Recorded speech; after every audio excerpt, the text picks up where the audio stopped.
On the 28th of May 1946, one of the most sadistic and brutal guards of the concentration camps of the Second World War was led to his execution on the gallows within the walls of Landsberg prison.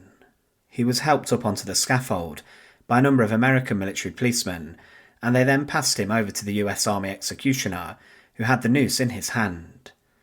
Otto Moll was one of the most disturbed individuals who worked within the concentration camps, and he became an executioner who had absolutely no remorse for his actions. Otto Moll's conduct resulted in roughly the executions and exterminations of around 20,000 people, and he was someone who inside of the SS became a beast.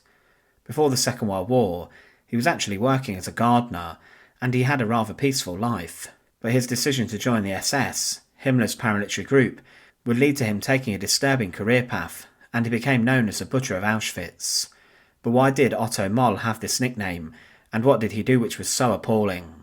Welcome to The Untold Past. To support our channel, please make sure to subscribe.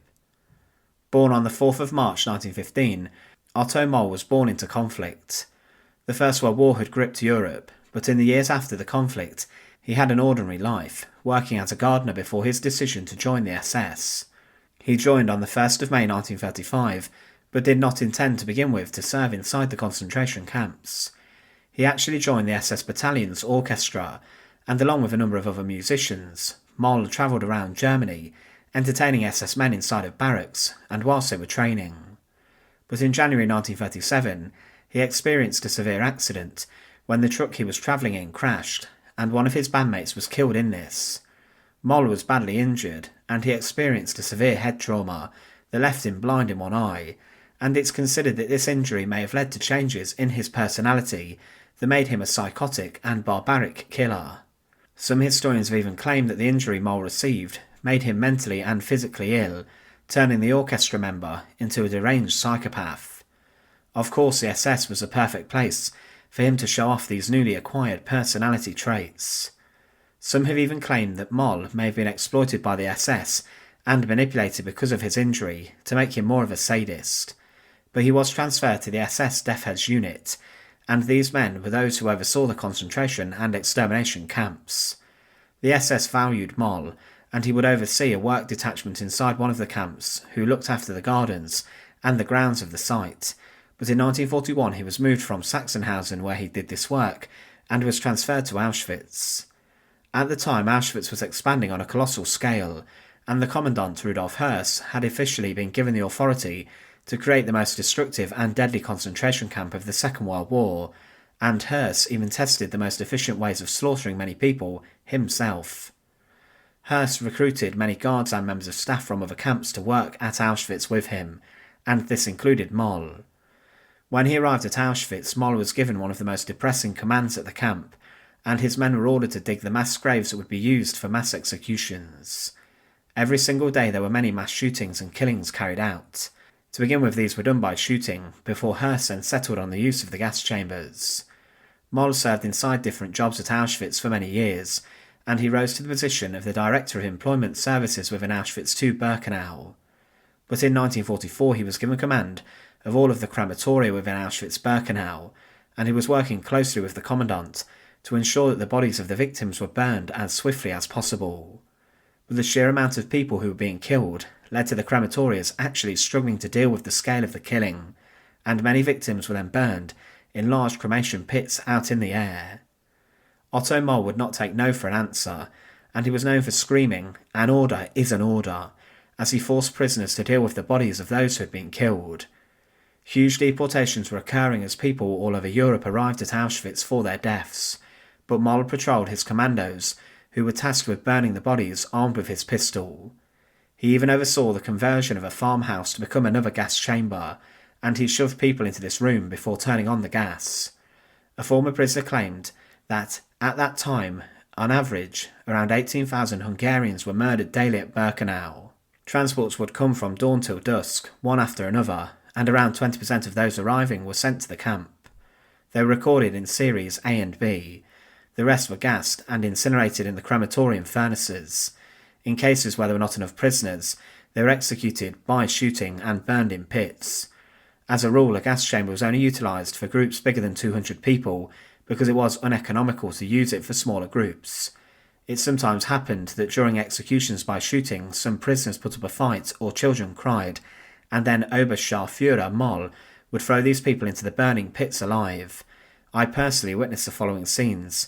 Moll ordered a naked woman to sit on the corpses near a pit, while he shot a prisoner and threw them into the burning pit, ordering the woman to jump and sing. Of course she did so, in hopes of saving her life. After executing everyone, Moll shot this woman, and she was then incinerated. On another occasion, Moll found a few rings and a watch on a boy from our group. He halted him at the crematory, had him thrown into the furnace, started a fire using paper, and then got him out, hanged him by his arms, tortured and interrogated him to find out where he'd gotten the items found on him. Of course he told them everything, identified the prisoner who had given him the items, and then he was set on fire from the waist down, and was ordered to run towards the wires, where he was executed. Moll was beginning to get a reputation for himself for being a beast, and he would organise the regular liquidation and executions of the Sonderkommando, those men who worked for Moll burning the bodies and helping to conceal the crimes. These prisoners had no choice but to help, but to ensure that the crimes of the Nazis within Auschwitz would not get out, the Sonderkommando were regularly purged, and there were many generations of them. They were to be driven into the very chambers that they had to clean and empty of corpses. A member of Moll's group who did survive the war claimed that Hauptscharführer Moll was the most degenerate of the lot. Before his arrival at the camp, he was in charge of the work at the bunkers, where they incinerated the gas victims in pits. Then he was transferred for a while to another section.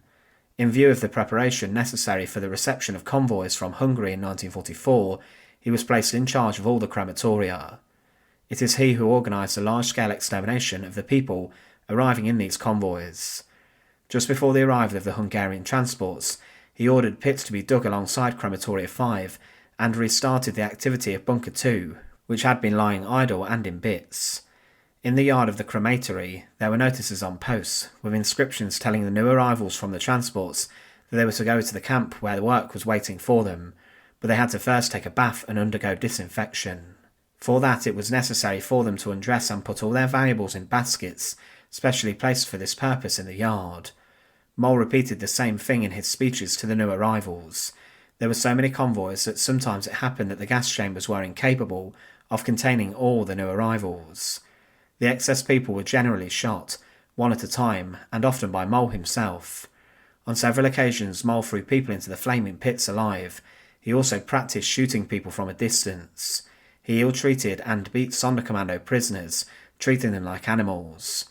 Those who were in his personal service told us that he used a piece of wire to fish out gold objects from the box containing the jewels taken from new arrivals, and took them off in a briefcase. Among the objects left by the people who came to be gassed, he took furs and different types of food, in particular fat. When he took food, he said smilingly to the SS around him, the one had to take advantage before the lean years came. Under his direction, the Sonderkommando was strengthened and increased to around 1,000 prisoners.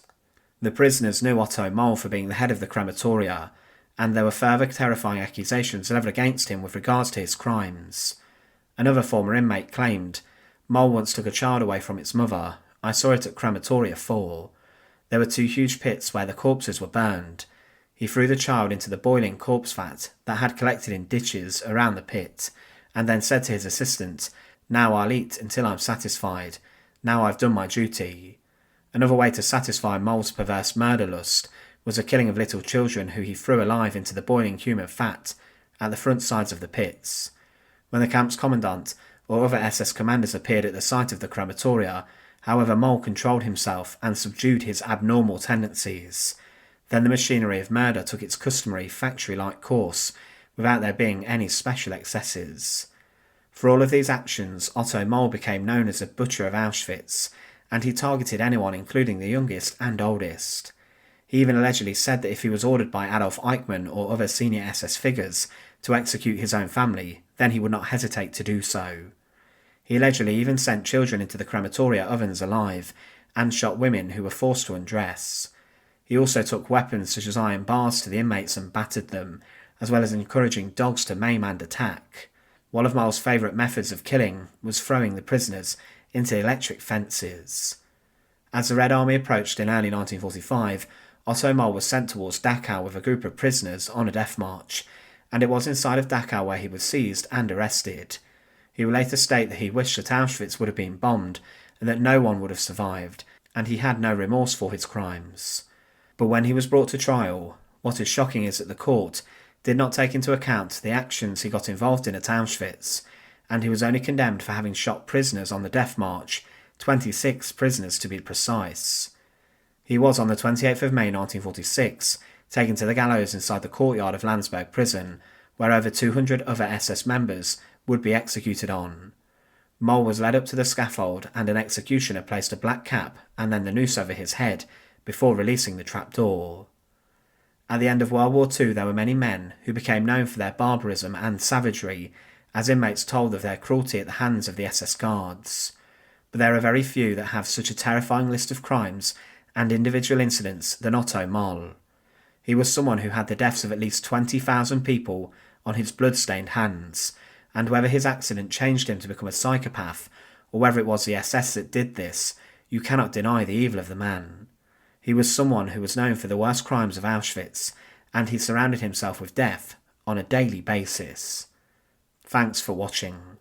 To support our channel, please make sure to subscribe, and once again, thank you so much for watching.